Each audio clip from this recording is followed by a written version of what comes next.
Once upon a time, in a town with a wide variety of musical performances, a curious young listener named Goldilocks set out to find the perfect concert.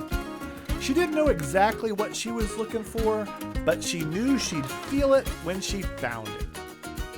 Now, first came the Too Cold concert.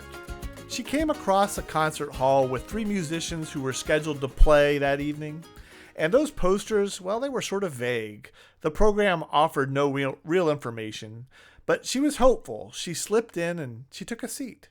The musicians walked out in silence. No welcome, no eye contact, no energy. They stared at their stands, executed every note, and walked off with the same robotic precision they walked on with. Goldilocks, well, she clapped politely, but her heart stayed still. She whispered, "They were technically pretty doggone good, almost perfect, but I didn't feel anything. Did they even know I was here?" She slipped out the side door, still searching. Next came the Too Hot concert. The spotlight hit, the performance started, the performer strutted in like it was a Broadway show. Lots of jokes, big gestures, flashes of charisma. The performer told the audience this was a brand new piece, but they barely had time to learn it, but I'm sure that they would enjoy it. And boy, you know what? We could tell they just learned it. Wrong notes, missed rhythms, disjointed transitions. But the performer just kept smiling, acting like nothing was wrong. Goldilocks couldn't help but wince, trying to be kind. You know, that was a fun performance, but that was just total chaos. I feel like I got sold something I didn't actually receive, and she slipped out again. Finally, she found the just right performance. 5 musicians, a thoughtful welcome, a quick warm introduction. They played beautifully, not flawlessly, but with joy, intention, and grace. They connected, they laughed, they shared. Even the audience felt like they were a part of the music and the performance. And you know what happened when Goldilocks left? She didn't just slip out. She stayed. She bought a recording and some merchandise. She followed them online and told 3 friends the next day. She said, "I felt seen, I felt something, and I'll go hear them again anytime." So what's the moral of this story? Sponsors, audiences, and listeners may not always know exactly what they want in advance of your concert, but they absolutely know when they found something that's too cold, too hot, or just right. In the world of live music, getting booked once is not the goal. Getting invited back is. That's what intentional musicianship is all about. Now, that's a fable, of course, make-believe, just made up, but it's not far off from what I experienced in 3 very real concerts I recently attended. Hi, I'm Jeff Price, and I want to welcome you to Intentional Musicianship, where we talk about all things live performance, performance practice, showmanship, audience engagement, and everything in between. And so for today's episode, as you can see, I'm having a little bit of fun. It's sort of that tale of these 3 concerts. And just like an old episode of Dragnet, the names, configurations of the groups have been sort of left out to protect these brave souls that have prepared and given themselves on stage to share with us, the audience members. But I wanted to share with you some of these real experiences and real performances and give you a few takeaways for anyone who steps onto stage and hopes to leave a lasting impression. So going back to that Too Cold concert, we had some experienced graduate level performers. You know, they're professionals in training. They were note perfect, technically solid. Every cutoff, every phrase, locked in tight, but they never looked up. They never acknowledged the crowd. Every transition was filled with this awkward silence. They're always swabbing, and there was this tension in the air. And that's because it felt more like a studio session than a live show. In fact, the audience, I don't even know why we were there, because they were so focused on getting that perfect performance, that live performance aspect wasn't in their head. They wanted the recording more than the connection. And us as the audience, we tolerated it. We respected their time, their effort, but there was really no spark, no connection, no story. Afterwards in the lobby, you could see it on our faces. That performance was no fun at all. Now, when you give the audience nothing but the notes have to carry everything. If there's the slightest crack and mistake, the whole performance starts to collapse because you made the performance completely about the perfection.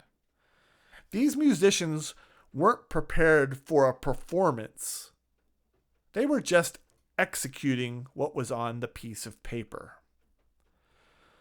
So my reflection, they made us as audience members really anxious, uptight. We were as anxious and uptight as they were. We didn't have fun because they didn't have fun. We wouldn't come back to their performance for their next show, and that sponsor in a professional setting wouldn't want them back. Now, the easiest thing they could have done to help their performance was to record the run through in video so they could have seen what was happening. So they could have seen, not just heard, what they were doing. And that would have revealed their awkwardness, that disconnect, and most importantly, that on stage, visually, they had no joy. Now, for the Too Hot group, that second performance, that was an up-and-coming soloist, out of school, learning things by themselves. Now, the setup was absolutely amazing. They walked on stage with confidence, introduced the piece with flair, told us what we were going to hear, and proceeded to then miss so many notes, it was hard to keep track of where they were. Now listen, I get it. I admire the courage trying something new. That's that creative process. But sometimes it's not enough to just try. We have to figure out what that acceptability level is, because we have to land when we're on stage. What we ended up with was more of, I don't know, it felt like a demonstration of what could be than a real performance. It felt under-rehearsed. It felt like we were getting sold a bill of goods that we just had to sit through. It's what I would call like the P.T. Barnum effect. They were selling the show. They were selling the hype of the moment, but they failed to deliver the product. I always think of P.T. Barnum, this way to the egress. And everybody just excitedly went to the egress, not knowing that egress was the exit. You know, you can get in the door that way once, maybe even twice with your charm, but eventually the audience starts asking what we did in the 80s when we had these Wendy's and McDonald's commercials, when Wendy's asked, "Where's the beef?" You see, we were looking for the music that we came to hear. And we're always going to be polite. Flubs happen. But when there's so much and we can't understand what's happening, that gets confusing to us. The audience just sort of says, that sort of sounds hard. And eventually that sponsor and that audience, we want more.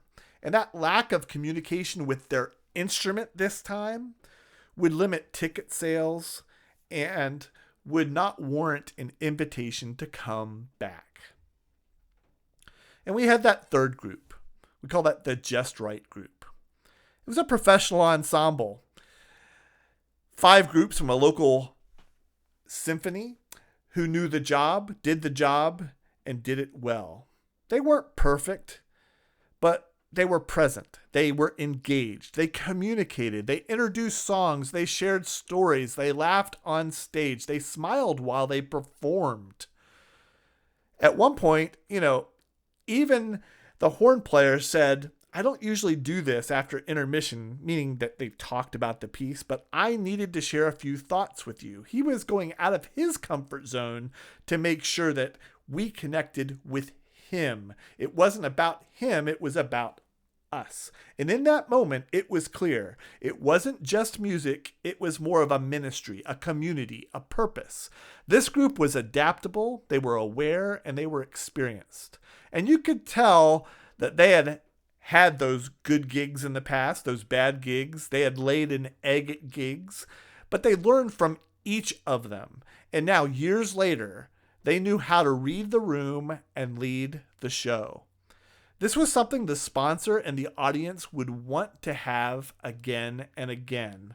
A warm, engaging, receptive group. It wasn't all about them, but the audience and the sponsor. So, my core message: you can get anywhere once. You can be charming. You can be flashy. You can even be technically excellent. And those things might open the door. But once you're on stage, once you're seen, you're vulnerable. You're exposed. And from that moment on, word of mouth takes over. Your audience will talk. Your sponsors will talk. Your peers will talk. And if you're not careful, what got you in the door won't get you back in the room. The key just won't work anymore. So one funny thought as I'm thinking about all this is anybody can get to Carnegie Hall once. Now, if your only strength is showmanship, people will figure it out. If your only strength is execution, people will feel cold. But if you blend awareness, preparation, communication, and a sense of purpose, then you create something people want to return to. Your sponsors will ask you back again and again. Now, I've laid eggs before. Hey, I just cracked 4 of them in the kitchen just around 10 minutes before I started this recording. I've had bad read days. I've had tough crowds, sloppy transitions. But you keep going because you're a musician. You learn from it, you reflect, you adapt. Sometimes being a solid B in every category will get you further than being an A+ in one and an F in the rest. You see, intentional musicianship isn't about being perfect. It's about being prepared to matter. You matter each and every time you walk on stage. Every performance is a conversation, and it's not a one-sided monologue. Connection is what makes that conversation matter. So here's my challenge to you. Where are you on this spectrum of groups? Where can you see yourself right now? Where are you leaning in too hard, and what are you missing with all of this? Are you selling the show? Are you focused on the technique, or are you actually delivering the entire performance? And finally, when you get to the root of this, what do you think your audience and your sponsors will say about your performance? Now, if this episode made you laugh a little bit or made you think, I'd love to hear your story. You can always visit us at intentionalmusicianship.com. You can always reach out to us. You can always schedule a free Zoom consultation. Just ask questions or just say hello. It's always nice to meet each of you. But most important today, I just want to thank you for spending a little bit of time with me today. And I hope that you'll join us again for the next episode of Intentional Musicianship.